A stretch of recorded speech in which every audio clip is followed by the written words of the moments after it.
ಬೆಳ್ತಂಗಡಿ ಹಳೆಕೋಟೆಯ ವಾಣಿ ಕಾಲೇಜ್ ಮುಂಭಾಗದಲ್ಲಿರುವ ರಾಘವೇಂದ್ರ ಪೂಜಾರಿ ಮಾಲಕತ್ವದ ಸ್ವಸ್ತಿಕ್ ಆಟೋ ಗ್ಯಾರೇಜ್ನಲ್ಲಿ ನವೆಂಬರ್ 16ರಂದು ಆಟೋ ರಿಕ್ಷಾದ ಬ್ಯಾಟರಿಯ ದೋಷದಿಂದ ಬೆಂಕಿ ತಗುಲಿ ಆಟೋ ರಿಕ್ಷಾ ಸಮೇತ ಶಾಪ್ನಲ್ಲಿದ್ದ ವಸ್ತುಗಳು ಬೆಂಕಿಗಾಹುತಿಯಾಗಿವೆ.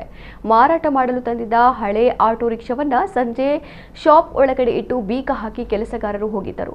ರಾತ್ರಿ ಸುಮಾರು 8:30ರ ಸಮಯದಲ್ಲಿ ನಿಲ್ಲಿಸಿದ ಆಟೋ ರಿಕ್ಷಾದಲ್ಲಿದ್ದ ಬ್ಯಾಟರಿಯ ದೋಷದಿಂದ ಬೆಂಕಿ ತಗುಲಿ ಸಂಪೂರ್ಣ ಶಾಪ್ ಸುಟ್ಟು ಹೋಗಿದ್ದು, ಸ್ಥಳಕ್ಕೆ ಅಗ್ನಿಶಾಮಕ ಮತ್ತು ಪೊಲೀಸರು ಆಗಮಿಸಿ ಬೆಂಕಿಯನ್ನು ನಂದಿಸಿದ್ದಾರೆ. ಬೆಂಕಿಯ ಕೆನ್ನಾಲಿಗೆಗೆ ಶಾಪ್ನಲ್ಲಿದ್ದ ಹಲವು ವಸ್ತುಗಳು ಬೆಂಕಿಗಾಹುತಿಯಾಗಿವೆ.